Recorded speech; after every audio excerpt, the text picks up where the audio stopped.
The main complications of malaria in pregnancy are severe maternal anemia, which can result in maternal death, and low birth weight, which greatly increases the risk of death in infancy. For example, malaria in pregnancy accounts for about 100,000 preventable deaths in children and about 25,000 maternal deaths annually in sub-Saharan Africa, where malaria is endemic. This makes malaria infection in pregnancy a major public health problem. We can prevent these deaths and associated social and economic burden by the regular use of insecticide-treated bed nets throughout pregnancy and the implementation of intermittent preventive treatment of malaria in pregnancy and prompt and effective case management. However, there is limited availability of suitable drug regimens for the treatment and prevention of malaria in pregnancy due to safety concerns. This is complicated by the development of resistance to most of the existing anti-malarials.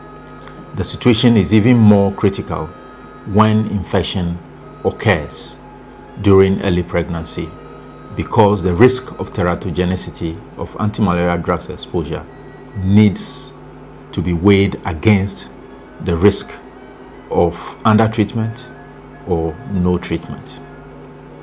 We found over 6,000 early pregnancy exposures to anti-malarial agents used for treatment and or prevention of malaria in pregnancy. These were reported in 22 publications, including one abstract. The reports come from a wide range of geographical and epidemiological settings, but mainly from Africa and Asia. Characteristically, majority of the studies from which these reports emanated were not designed primarily to study the safety of antimalarials during early pregnancy. We found that varied anti-malaria regimens were used, but majority of the pregnancies were exposed to mefloquine, chloroquine, quinine, and artemisinin-based regimens. More than 85% of the fetal adverse outcomes we counted were abortion, and stillbirths the least.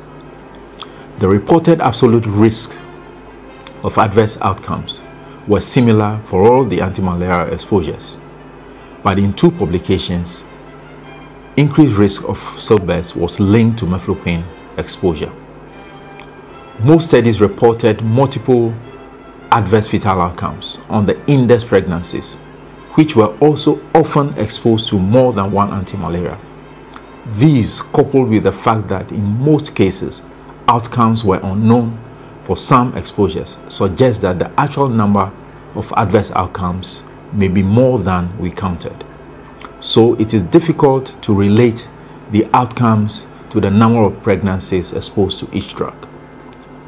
The evidence on the safety of anti-malaria exposures during early pregnancy appears limited and inconclusive, but anti-malaria treatment may not be withheld in pregnancy, since uncontrolled malaria in pregnancy may be harmful to the mother and to the fetus. Thank you.